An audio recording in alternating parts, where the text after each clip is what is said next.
Hello friends, welcome to study with logic. आज हम बात करने जा रहे हैं भारतीय राष्ट्रीय कांग्रेस और उससे रिलेटेड जितने भी इम्पोर्टेंट फैक्ट्स जो एग्ज़ाम में अब तक पूछे जा चुके हैं, हम सभी के बारे में चर्चा करेंगे। लेकिन उससे पहले हम अगर इसकी पृष्ठभूमि जान लेते हैं कि भारतीय राष्ट्रीय कांग्रेस का उदय जो है वो कैसे हुआ, तो हमें फैक्ट्स याद करने में ज़्यादा प्रॉब्लम नहीं होगी। तो जैसा कि हम जानते हैं कि 19वीं शताब्दी के स्टार्टिंग से ही राष्ट्रीय आंदोलनों की शुरुआत तो होने ही लगी थी, लेकिन एक संगठित शुरुआत 28 दिसंबर 1885 को कांग्रेस पार्टी की स्थापना के साथ हो गई। तो ऐसा नहीं है कि ये पहली ऐसी पार्टी थी जिसकी शुरुआत हुई है। इससे पहले भी कई पार्टियां थी, लेकिन अच्छी तरह से संगठित नहीं थी, मतलब क्षेत्रीय तरह की पार्टी थी, क्योंकि आपस में कोई ढंग से मिल नहीं पाता था, सब अपने अपने क्षेत्रों में बना देते थे, तो पार्टियां दब जाती थीं। तो अगर क्वेश्चन ये आ जाए कि भारत में राजनीतिक हितों की बात करने वाला पहला व्यक्ति कौन था, तो आपका आंसर होना चाहिए राजा राम मोहन रॉय, क्योंकि वो ही एक ऐसे व्यक्ति थे जिन्होंने जो है राजनीतिक आंदोलनों की शुरुआत कर दी थी। अब शुरुआत में जो कांग्रेस पार्टी थी वो पूरी तरह से जनता समर्थित बात नहीं करती थी, कहीं ना कहीं वो अंग्रेजों से प्रेरित थी, क्योंकि उसमें अच्छे अच्छे घरानों से संबंधित लोग जैसे जमींदार वगैरह के बच्चे या फिर इस टाइप के लोगों ने पार्टिसिपेट किया था, जो लोग इंग्लैंड से पढ़कर आए थे। तो जब आप बाहर से पढ़ के आए हैं और उसी देश से पढ़ के आए हैं जो हमारे देश में रूल कर रहा है, तो कहीं ना कहीं आप उनसे प्रेरित हैं। तो जैसे गोपाल कृष्ण गोखले हो गए, फिरोज शाह मेहता हो गए, इस टाइप के लोगों ने मिलके कहीं इस चीज़ को सोचा कि एक तरह की पार्टी बननी चाहिए जो हम अपने देश में होम रूल कर पाएँ, मतलब अपने देश में शासन कर पाएँ। और इस बात में जो सहयोग मिला है वो एक अंग्रेजी शासक का मिला है, जो जिनको हम एलन ऑक्टेवियम ह्यूम कहते हैं।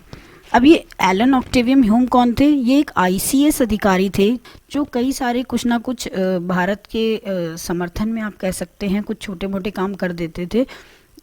तो उनको एक तरह से लगाव भी हो गया था भारत से, लेकिन वो ये नहीं चाहते थे कि हमारे देश में बस अब भारतों का ही शासन हो या वो भारतीयों के खिलाफ लड़ रहे हैं, ऐसा कुछ नहीं था। लेकिन ये था कि वो चाहते थे कि भारतीय भी, मतलब भारतीयों पर अत्याचार ना हो, वो ऐसा ना हो कि वो दबे कुचले माने जाएं। ठीक है, हमारा शासन चले, लेकिन ज़मीनी जो पकड़ है वो किसकी हो? भारतीयों की हो। भारत अपने छोटे मोटे जो भी सामाजिक सुधारों की बात है या छोटे मोटे काम हैं, या फिर अगर उनको हमारे किसी नीतियों से कुछ प्रॉब्लम है या फिर उन्हें पसंद नहीं आ रही है, तो कम से कम उन्हें एक मंच मिले जहाँ पे वो बोल पाएँ। तो कहीं ना कहीं एलन ऑक्टेवियम ह्यूम की सोच क्या थी कि उन्होंने एक तरह का अंग्रेज़ों का सेफ्टी वॉल बनाया। अब सेफ्टी वॉल क्यों कह रही हूँ मैं? ताकि लोगों का जो भी गुस्सा हो, क्योंकि लोग वैसे भी गुस्से में तो थे ही अंग्रेज़ों से, तो जो भी गुस्सा हो वो उस मंच के माध्यम से निकल जाए और सब शांत हो जाएं। इसमें कहीं ना कहीं नरमपंथियों के लोग जो हैं संबंधित थे इस पूरी पार्टी से स्टार्टिंग में, क्योंकि अगर गर्मपंथी पहले ही आ जाते तो वो तो पार्टी कभी बन ही नहीं पाती, क्योंकि अब अंग्रेज़ तो बिल्कुल भी ये नहीं चाहते थे कि हम हट जाएं। वो चाहते थे, कुछ जो अच्छे थे वो सिर्फ ये चाहते थे कि इन पे इतना अत्याचार ना हो जितना हो रहा है, लेकिन वो ये नहीं चाहते थे कि हम हट जाएं, ये राज करें, ऐसा नहीं है। और होम रूल का मतलब भी यही होता है कि मतलब आप लोग अपने घर में जो चीज़ हो रहा है उसके लिए स्वतंत्र हो जाएं, लेकिन ऐसा नहीं है कि आपको ही पूरे अधिकार मिल जाएं। तो एनी बेसेंट का भी आपने सुना होगा, होम रूल की स्थापना जो उन्होंने की थी या उसके लिए बोला था, तो वो भी क्या था, वो ये नहीं चाहती थी कि भारत ही सारा अधिकार कर ले, भारत ही अपना संविधान बना ले, सरकार बना ले। नहीं नहीं नहीं नहीं, ऐसा बिल्कुल भी नहीं है। वो सिर्फ ये चाहते थे कि हमारा शासन चले, ऊपर से हमारे लॉ हों, हमारे नियम कानून हों, लेकिन ये अपने कुछ छोटे मोटे सुधार जो कराना चाहते हैं, मतलब कुल मिलाकर अत्याचार जैसा ना हो इन पे, बस। तो ये जो एलन ऑक्टेवियम ह्यूम है, इन्होंने 1885 में इस तरह का एक पार्टी के लिए जो है शिमला में जाकर, उस टाइम पर जो वाइसराय थे वो डफरिन थे, तो डफरिन से मुलाकात की।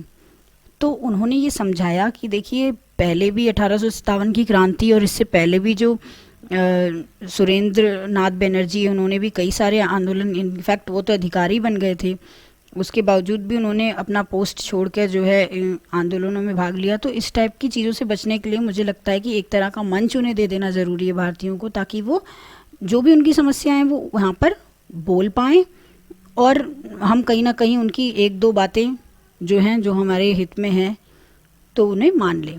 और नरमपंथी ही थे उसमें, क्योंकि सारे तो रसूख वाले लोग थे। आप कह सकते हैं जैसे जमींदार हो गए या वकील हो गए, इस टाइप के लोग थे उसमें स्टार्टिंग में शामिल कांग्रेस पे। तो नरमपंथियों की मांगे भी कुछ आसानी होती थी, जैसे राजनीतिक सुधार करवा लिया, कभी धार्मिक सुधार करवा लिया, या विधायिका में इंडियंस की संख्या बढ़वा ली। तो इस टाइप के जो लचीले कामकाज होते थे तो वो तो नरमपंथी भी कर ही लेते थे। तो ऐसे में क्या हुआ कि जो डफरिन थे, वायसराय डफरिन जी, वो मान गए। तो जब एओ ह्यूम ने डफरिन को मना लिया तो उसके बाद जो है इन्होंने नींव डाल दी। तो कहीं ना कहीं इन्होंने जाके शुरुआत करी है। इसीलिए सबसे पहला पॉइंट यही है कि एलन ऑक्टेवियम ह्यूम ने जो है 1885 में कांग्रेस की स्थापना की थी। लेकिन स्थापना के पीछे बहुत अच्छा सा कोई उद्देश्य नहीं था, या भारत को एकदम लोकतांत्रिक देश दे देना मतलब नहीं था। मतलब आप समझ ही गए होंगे। इसीलिए जो भारतीय राष्ट्रीय कांग्रेस है इसको कहीं ना कहीं सेफ्टी वॉल भी कहा जाता है अंग्रेजों का। इसके प्रथम अधिवेशन में कुल 72 सदस्यों ने हिस्सा लिया था। स्टार्टिंग में इसमें कहीं ना कहीं नरम दल के आप लोग देखेंगे, क्योंकि सब रईस घरों के थे, अच्छे खासे घरों के थे, कोई प्रॉब्लम तो उन्हें कभी हुई नहीं। और गरीबों को तो कोई शामिल करेगा नहीं। वैसे भी एक गरीब को देखिए, एक बुरी स्थिति कब आ सकती है? एक बुरी स्थिति तभी हो सकती है जब हमें खुद पता ना हो कि हमारी बुरी स्थिति चल रही है, राइट। मेरे को पता है कि मेरे अधिकार क्या हैं, तो हो सकता है कि मेरे को अगर थोड़े से भी अधिकार हनन हो रहे हो तो मैं उसके खिलाफ आवाज़ उठा लूँ। लेकिन अगर किसी को यही नहीं पता है कि मेरे अधिकार भी हनन हो रहे हैं या मेरे ही अधिकार हैं, तो फिर तो बहुत ही ज़्यादा आप सोच भी नहीं सकते न्याय की बातें। तो जो पहला अधिवेशन हुआ है वो WC बनर्जी की अध्यक्षता में मुंबई में हुआ है। अच्छा, इससे पहले ये पूना में होना प्रस्तावित था, लेकिन एक बीमारी वहाँ पे प्लेग करके कुछ फैल गया था उस टाइम पर, तो जो है जगह शिफ्ट कर दी गई और मुंबई में अधिवेशन हुआ। तो पहला अधिवेशन 1885 में WC बनर्जी के द्वारा मुंबई में हुआ। यही एक मेन क्यों पार्टी हमें दिखाई दे रही है राष्ट्रीय आंदोलनों में, क्योंकि यही एक सुसंगठित तरीके से एक पार्टी बनी हुई थी। तो इसीलिए हम इसी के बारे में कुछ ज़्यादा फैक्ट्स पढ़ते हैं। दूसरा जो अधिवेशन हुआ हमारा वो 1886 में अगले ही साल हुआ, जो कलकत्ता में हुआ। कलकत्ता वाले अधिवेशनों में बहुत खास बातें हुई हैं जो कि हम आगे देखेंगे। दादा भाई नेरोजी जो हैं इसमें इन्होंने पार्टिसिपेट किया। ये जितने भी हैं ना, WC बनर्जी, दादा भाई नेरोजी, बदरुद्दीन तैयब जी, ये सभी के सभी अच्छे घर के आप कह सकते हैं या फिर उच्च तबके के लोग थे। तो नरमपंथी टाइप के भी लोग थे ये। तो इसीलिए स्टार्टिंग में नरम वाले ही बने हैं। तो आपको अगर ऑप्शन में भी एलिमिनेट करना हो किसी को, तो अगर WC बनर्जी के साथ महात्मा गांधी टाइप के आ गए या लाला लाजपत राय आ गया, क्योंकि महात्मा गांधी को आप भले ही बहुत ही ज़्यादा सहिष्णु व्यक्ति बोले, लेकिन उन्होंने फिर भी कहीं ना कहीं बहुत से ऐसे आंदोलन किए हैं जो कि आम जनता की आंखें खोलने वाले हैं, ठीक है। जैसे कि स्वदेशी अपनाओ आंदोलन या फिर भारत छोड़ो आंदोलन, इस टाइप के आंदोलनों में बढ़ चढ़कर महात्मा गांधी जी ने भी हिस्सा लिया है। तो आप इनको नरम बिल्कुल नहीं कह सकते, एकदम प्योर नरम नहीं कह सकते। तीसरा अधिवेशन इम्पोर्टेंट क्यों हो जाता है? क्योंकि ये बदरुद्दीन तैयब जी की अध्यक्षता में हुआ, जो कि पहले मुस्लिम अध्यक्ष थे, और ये मद्रास में हुआ था। इसके बाद चौथा जो अधिवेशन है वो क्यों इम्पोर्टेंट हो जाता है? क्योंकि पहले अंग्रेज अध्यक्ष थे जॉर्ज यूले, जिनकी अध्यक्षता पे इलाहाबाद में ये अधिवेशन हुआ था। आगे बढ़ते हैं। इसके बाद आता है 12वां और 26वां अधिवेशन। अब ये अधिवेशन क्यों इम्पोर्टेंट है? क्योंकि 12वां जो अधिवेशन था 1896 में, ये कलकत्ता में ही हुआ था। मैंने कहा था कलकत्ता वाले अधिवेशन ज़्यादातर इम्पोर्टेंट है। क्यों? क्योंकि इसमें पहली बार वंदे मातरम गाया गया था। अब क्वेश्चन किसी भी तरह से आ सकता है कि यह अधिवेशन कहाँ हुआ था जहाँ वंदे मातरम गाया गया, या कौन इसकी अध्यक्षता कर रहा था? तो रहमतुल्लाह सयानी कर रहे थे। 26वां जो अधिवेशन है 1911, विशन नारायण धर की अध्यक्षता में हुआ था, जो कि कलकत्ता में हुआ, और इसमें पहली बार जनगण मन गाया गया। इसीलिए ये जो है इम्पोर्टेंट बन जाता है। इसके बाद कुछ इम्पोर्टेंट फैक्ट्स हैं जो कि पहली पहली बार वाले होंगे, तो इसीलिए हमें ये पढ़ना भी बहुत ज़रूरी है। जैसे कांग्रेस की पहली महिला अध्यक्ष कौन बनी थी? एनी बेसेंट, जो कि पहली महिला अध्यक्ष थी, लेकिन ये इंडियन नहीं थी, तो इसीलिए ये इंडियन का भी बहुत इंपॉर्टेंट हो जाता है कि पहली भारतीय महिला कौन है। तो पहली भारतीय महिला जो है सरोजनी नायडू थी। और कांग्रेस की पहली महिला अध्यक्ष कौन बनी? एनी बेसेंट, जो कि कलकत्ता अधिवेशन में, फिर से कलकत्ता आ गया। तो आप कहीं ना कहीं एक तरह से निमोनिक्स की तरह या फिर एक सीक्वेंस बना सकते हैं इन चीज़ों का, ये भी कलकत्ता में ही हुआ है। फिर और सबसे कम उम्र के, आप पिछली जो इतिहास की फ़ोटोज़ भी उठा के देखेंगे तो अबुल कलाम आज़ाद जी सबसे जवान दिखाई देते हैं, आप वैसे भी देख सकते हैं। तो 35 वर्ष की उम्र में सबसे कम उम्र में जो अध्यक्ष बने वो अबुल कलाम आज़ाद। इसके बाद हम नेक्स्ट पढ़ते हैं गांधी जी। गांधी जी ने भी अध्यक्षता करी है एक बार। वो अध्यक्षता का सन भले ही ना पूछे, लेकिन ये पूछ लेता है कि कहाँ की है, तो कर्नाटक के बेलगांव में अध्यक्षता की हुई है इन्होंने एक बार। इसके बाद जो मोस्ट इम्पॉर्टेंट बन जाते हैं, जिसमें कुछ ना कुछ राजनीतिक उतार चढ़ाव आए हैं, इसीलिए हम इनको पढ़ते हैं, तो इसको एक ट्रिक से हम याद करेंगे। पहले हम नॉर्मल देख लेते हैं। तो पहला है बनारस अधिवेशन, ये 1905 में हुआ था और ये गोपाल कृष्ण गोखले की अध्यक्षता में ये हुआ था। अब देखिए यहाँ पर क्या हुआ था कि कर्जन जो है, कर्जन की बंगाल विभाजन जो नीति थी उसका विरोध यहाँ पर हुआ था बनारस अधिवेशन में, इसीलिए ये इम्पोर्टेंट हो जाता है। और लाला लाजपत राय ने पहली बार सत्याग्रह अपनाने पर विचार किया था। तो क्योंकि लाला लाजपत राय तो गर्मपंथी थे, तो अब ये गर्मपंथी लोग भी शामिल हो गए। देखिए जब भी गर्मपंथी आ जाते हैं तो कहीं ना कहीं भले ही एक हंगामा, एक विद्रोह बना रहता है, लेकिन एक न्याय की भी हम बात कहीं देख सकते हैं, क्योंकि बहुत नरम रह के आप न्याय की उम्मीद आज के ज़माने में लगाएं तो इम्पॉसिबल है। इसके बाद कोलकाता अधिवेशन 1906 में आ जाता है, जिसकी अध्यक्षता दादा भाई नेरोजी करते हैं। इसमें भी कॉन्फ्लिक्ट हुआ था कि दादा भाई नेरोजी, क्योंकि नरमपंथी चाहते थे कि रास बिहारी घोष जो है अध्यक्षता करें, और गर्मपंथी चाहते थे कि लाला लाजपत राय को कांग्रेस का अध्यक्ष चुना जाए, लेकिन ऐसा हुआ नहीं लास्ट में दादा भाई नेरोजी के नाम पे, क्योंकि दादा भाई नेरोजी तो अच्छे खासे नरम पंथी थे और पहले जो है स्टार्टिंग में इनके काफ़ी रोल है, तो फिर दादा भाई नेरोजी को ही अध्यक्ष बना दिया गया। तो 1906 का जो अधिवेशन है वो इम्पोर्टेंट इसीलिए हो गया क्योंकि नरमपंथी और गर्मपंथी के बीच जो है एक तरह से मतभेद हो गया था। लेकिन अगला जो साल आता है 1907 का सूरत अधिवेशन, मैंने तो ऐसे याद किया था सासे सूरत सासे सात, तो सूरत अधिवेशन जो है वो क्या है, और 7 और 17 इस टाइप के नंबर खतरे वाले होते हैं ना, इसीलिए आप याद रख सकते हैं कि यहाँ पर जो है विभाजन हो गया था कांग्रेस में। तो रास बिहारी घोष ने अध्यक्षता की थी, जिनकी अध्यक्षता में ये रिजल्ट आया कि कांग्रेस में फूट पड़ गई या विभाजन हो गया। इसके बाद हम आगे बढ़ते हैं। आगे जो है देखा जाए तो लखनऊ अधिवेशन है 1916। अब ये क्यों इम्पोर्टेंट हो गया?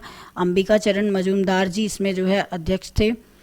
तो एनी बेसेंट और तिलक के प्रयासों से पुनः कांग्रेस जो है पुनः एक बार एकीकृत हो गई, मतलब कि मिल गई।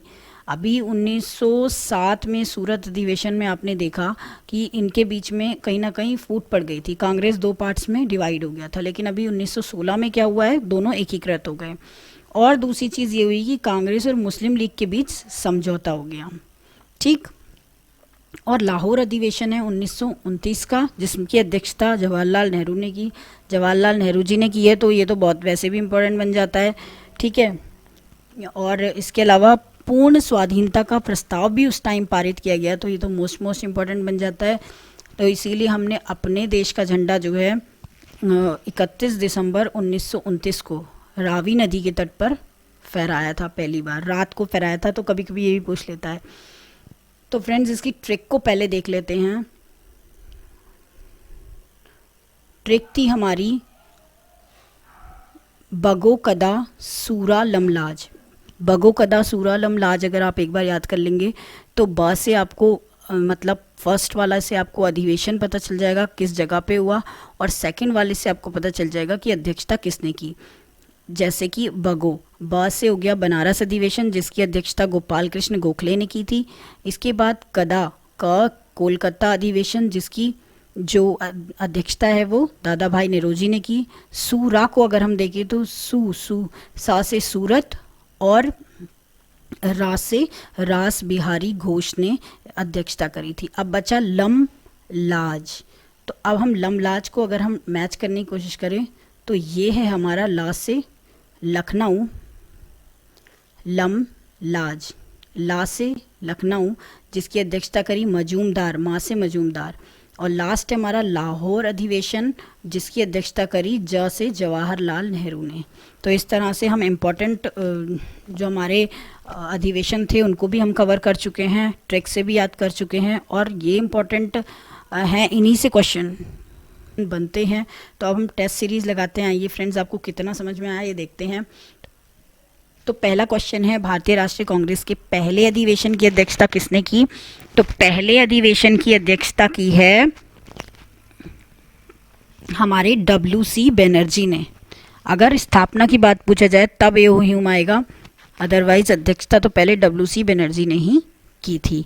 इसके बाद दूसरा क्वेश्चन आता है, निम्न में से किस अधिवेशन में कांग्रेस दो भागों में, नरम दल और गरम दल में विभाजित हो गया था? तो जैसा कि आपको मैंने बताया था कि सासे सूरत और सासे सात, यानी कि 1907 का जो सूरत अधिवेशन था, और 7 और 17 पे खतरा होता है, ये भी मैं आपको बताया था। तो इस तरह से आप याद रखेंगे कि सूरत जो अधिवेशन है वहाँ पर नरम दल और गरम दल विभाजित हो गया था। हालांकि 1906 में फूट पड़ने वाली काम हो चुके थे, लेकिन 1907 में विभाजन पूरी तरह हो गया था।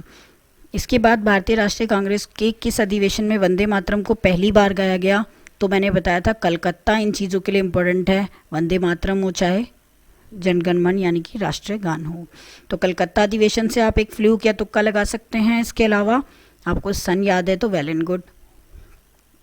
ठीक है फ्रेंड, नेक्स्ट क्वेश्चन पे हम बढ़ते हैं। तो नेक्स्ट क्वेश्चन है हमारा, कांग्रेस के पहले अधिवेशन में कुल कितने सदस्य शामिल हुए थे? तो सबसे पहले ही स्टार्टिंग में मैंने आपको फर्स्ट स्लाइड में दिखाया था कि 72 सदस्य उस अधिवेशन में शामिल हुए थे, क्योंकि ये पहला ऐसा संगठित है कि जिसमें अलग अलग प्रांतों, अलग अलग एरिया से, इनफैक्ट अंग्रेज भी शामिल थे। तो कहीं ना कहीं एक बड़ा मंच हो गया। अदरवाइज़ पहले भी कई आंदोलन हुए हैं और पहले भी इस तरीके के छोटे मोटे पार्टीज़ बनी हुई। निम्नलिखित में से पहला ब्रिटिश था जिसने भारतीय राष्ट्रीय कांग्रेस की अध्यक्षता की थी? तो भारतीय राष्ट्रीय कांग्रेस की अध्यक्षता करने वाला पहला ब्रिटिश कौन था? जॉर्ज यूल, जो कि बहुत इंपॉर्टेंट था। मैंने बताया था ये 4th अधिवेशन में था। और 3rd अधिवेशन में कौन थे? मुस्लिम थे। तो पहले मुस्लिम पूछा जाएगा तो जो 3rd अधिवेशन में थे ये बदरुद्दीन तैयब जी वो आ जाएंगे। तो फ्रेंड्स, आई होप कि आपको ये वीडियो समझ में आया होगा। शॉर्ट वीडियो में काफ़ी सारे फैक्ट्स एंड फिगर आपको मिल गए। इसी तरीके की वीडियो के लिए चैनल के साथ बने रहें। जय हिंद, जय भारत।